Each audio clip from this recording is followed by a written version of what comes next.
At this point, you're probably able to look at the periodic table and immediately tell the charge that a metal cation or a nonmetal anion would have. For example, if we're interested in looking at aluminum, we can look and see that it's in group 13. All of the elements in that group have free valence electrons, which they tend to lose two nonmetals, and losing 3 negative charges would leave any element in that group with a charge of plus 3. So the aluminum cation will have a charge of plus 3. Now let's say that we wanted to bond aluminum with something like oxygen.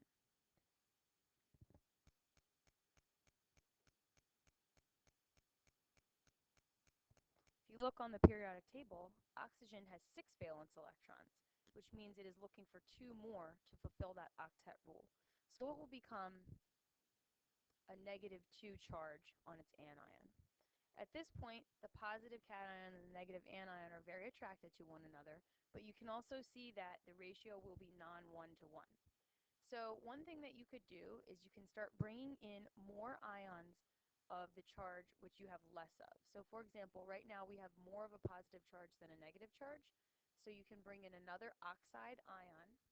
Now we have more of a negative charge than a positive, so I'll bring in another positive aluminum cation.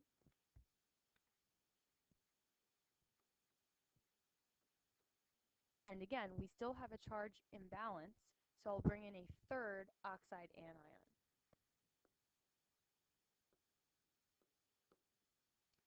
Now we have a ratio that gives us a neutral charge overall in our compound. So we have plus 6 with our 2 aluminums, and we have minus 6 with our 3 oxygens. The formula for this compound will be Al2O3.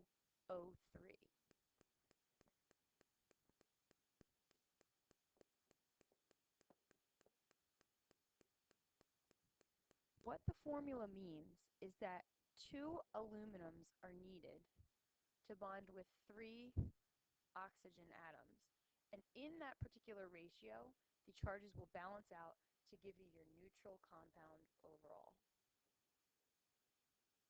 One thing some of you may have noticed is that it's really not necessary to write out every single cation and anion to figure this out. One trick that I like to show students is called the flip-flop rule, which I will show you now.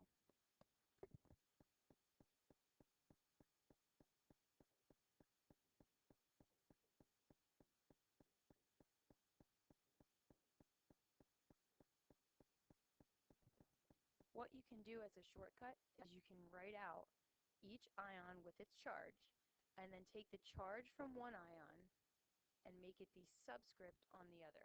So since aluminum is plus 3, we will need 3 oxygens in the formula. And since oxide is minus 2, we'll need 2 aluminums in the formula. We like to call that the flip-flop rule. So it would be 2 aluminums for every 3 oxygens. And again, this is the same formula that's neutral that was generated using the previous method. Again, we don't use prefixes when we name ionic compounds, so we would simply name this aluminum oxide.